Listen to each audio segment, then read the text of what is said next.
Good evening, sci-fi movie nerds, and welcome to another episode of the Sci-Fi Movie Guy Weekly Show. This is weekly show number 33, and my name is Mike, and I will be your host today. Just want to let everybody know the reason I didn't do an episode last week was I was on a little vacation, so I had uploaded some other videos, got back late Saturday just in time to do my Rebels recap. We will still be doing Rebels recaps, but they're on a vacation now until February 18th. So as soon as they start doing the Rebels episodes again, we'll start doing the recaps again. So let's get started in weekly show number 33, and as we always do, we start with Star Wars news. So our first news story today is Lucasfilm released the title for Star Wars Episode 8 this week, and it did not disappoint. It is titled The Last Jedi. The thing that has the internet buzzing, however, is not the title as much as the red lettering for Star Wars rather than the usual yellow. So everybody was tweeting me and asking me this week, why have I not done a video yet on this? And it's because I didn't really know what it means. Now, a lot of people out there are saying, oh, well, the red lettering means Sith. The red lettering means it's going to be darker. I think it's more in depth than that. I'm not going to go into what I think it is right now because on Monday, I'm going to be taping a show with Jason all about what we think it means. And it'll go up late Monday night, so you can watch it on Tuesday. But I think it definitely means something that it's red. We've only had red in a few other things in Star Wars, and we're going to get into more detail in that later. But I do not think it means that Darth Maul is still alive. I think at the end of this episode of Rebels, Darth Maul is going to die, so I don't think that's what it means. But we'll get into that in the video on Tuesday, so look for that. And our next story in Star Wars news is earlier this week, Rian Johnson took to Instagram to share a photo of The Last Jedi's opening crawl. The black and white photo shot in the editing bay shows the first thing fans will see after the word Star Wars flash on the big screen. It's good to see the traditional crawl back after it was dropped from Rogue One. Many people are wondering what exactly the new crawl will tell since we know that Episode 8 starts exactly where The Force Awakens ended. Nothing much happened in between the two films, so perhaps the crawl will focus on the events that happened around the time when Rey took off for Act 2. Now, I got this story from StarWarsNewsNet.com. These guys are amazing. If you're not watching StarWarsNewsNet.com, StarWarsNewsNet.com, you should be, because they're an aggregate for all of the stories out there in the Star Wars world. They bring them all together in one place, and I absolutely check there once a day to see what's going on in Star Wars. Now, this is very cool. We're seeing that he's putting together the final touches. I've heard in the last that most times the opening crawl is one of the last things they put together, and they have a big story group that sits down and helps write it, and they talk about it, and it's one of the fun things they do. So I'm really excited because that means we're going to get a trailer very soon, I think. Now, some people are saying the Super Bowl. I don't think it'll be the Super Bowl. I think they're going to wait till Star Wars Celebrations to let all the Rogue One stuff wear off.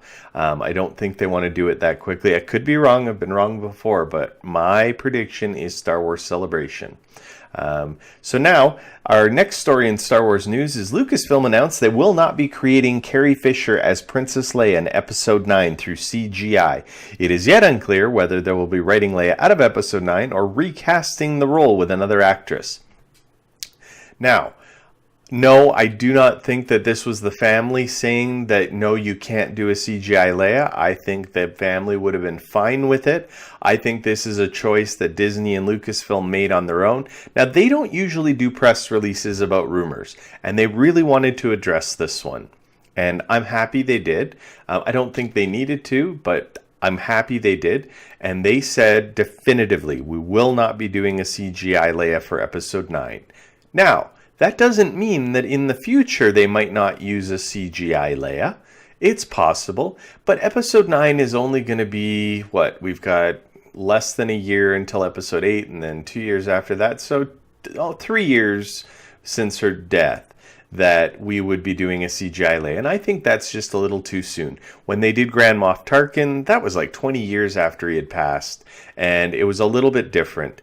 CGI Leia in Episode 9, Would I have minded if they did it? No, I wouldn't have minded if it develops the story. I don't want them putting her in there if it doesn't develop the story.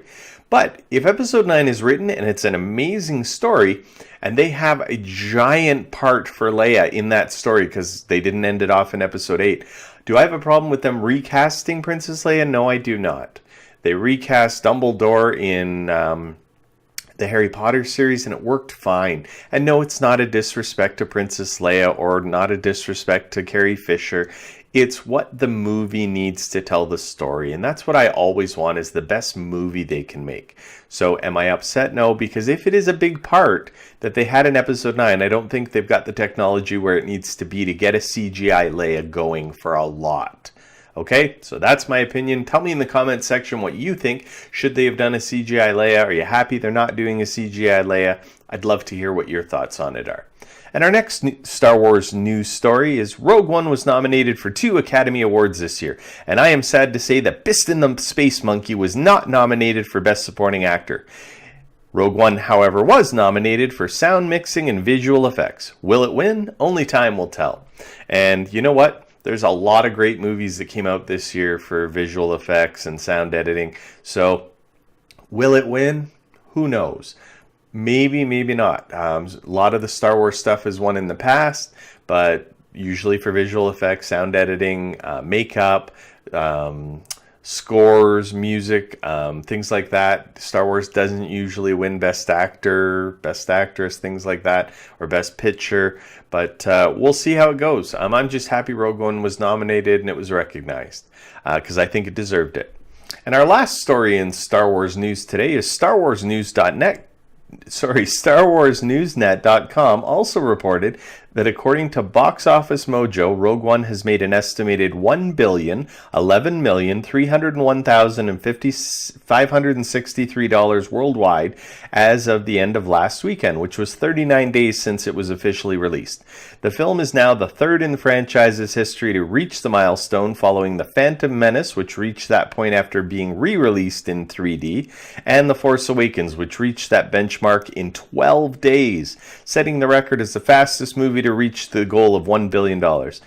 It's also the 28th film to pass the $1 billion mark, when not accounting for inflation, and the fourth and final film of 2016 to reach this goal. Fun fact, all 4 movies that made over $1 billion this year were produced by Disney, and only one other film they made, The Jungle Book, came pretty close to bringing that number up to 5. Now, is this surprising to me that they were all Disney movies? Absolutely not. Disney is the best filmmaker on the planet, and they know what to do. They have Marvel, they have Star Wars, and all of these movies are killing it.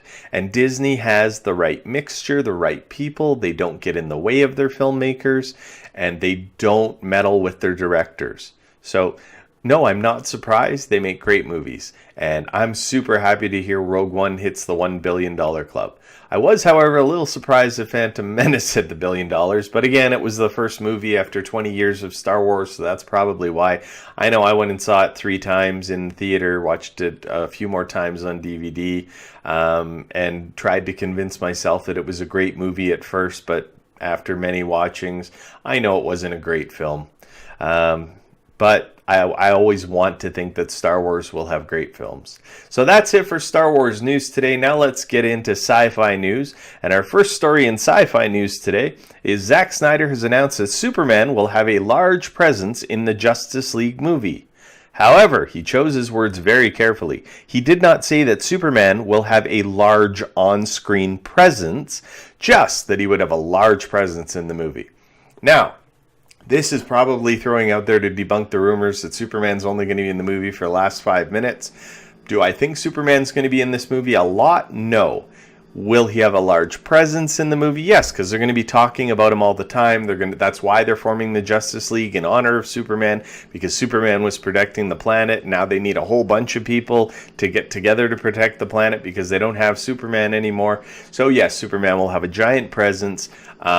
I think he'll probably be in the last 15 minutes of the movie. He'll probably come back as the black super suit that Henry Cavill teased on Twitter.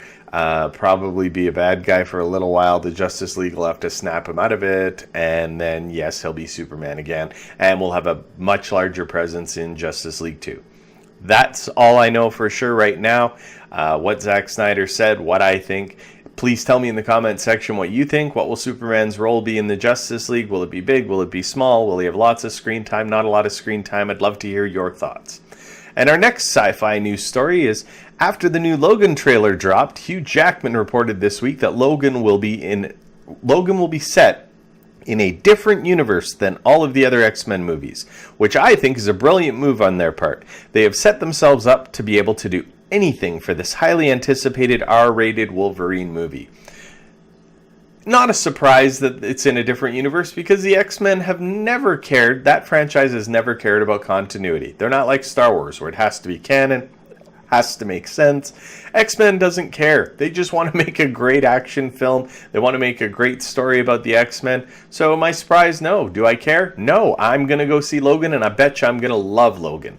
And the fact that they don't have to follow any canon of X-Men means they can do absolutely anything they want. It's out of time. Great decision by the X-Men franchise. I don't know. Are you guys looking forward to Logan? Please let me know. And our next story, and final story for the day in sci-fi news, is Variety reported that the Flash movie is getting a complete rewrite. So, we have lost 3 directors since this movie has been announced, and now we are getting a completely new script.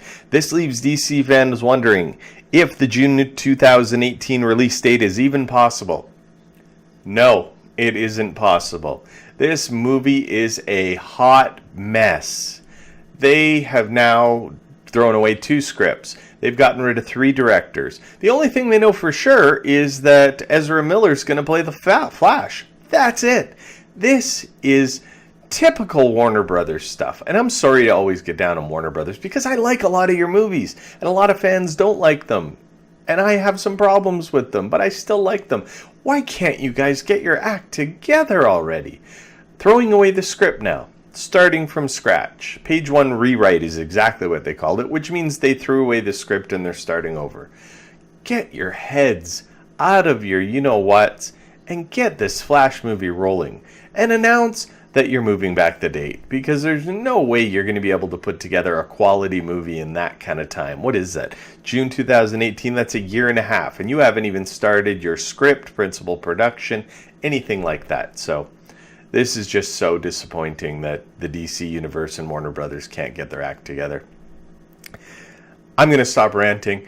I hope you enjoyed my weekly show. If you did, please do me a favor and subscribe to my channel. Love you to retweet this on Twitter if that's how you found me. And I just want to say thank you to all the viewers that tweeted me and said what happened to the weekly show last week. Really appreciate that you guys noticed we weren't on. And I, from time to time, won't be on for weekly shows. I'll always try to upload at least 1 or 2 videos a week, however. And make sure you're watching on Monday late at night or Tuesday to see what we think the new Star Wars The Last Jedi title with the red lettering in Star Wars means. It's going to be a good show.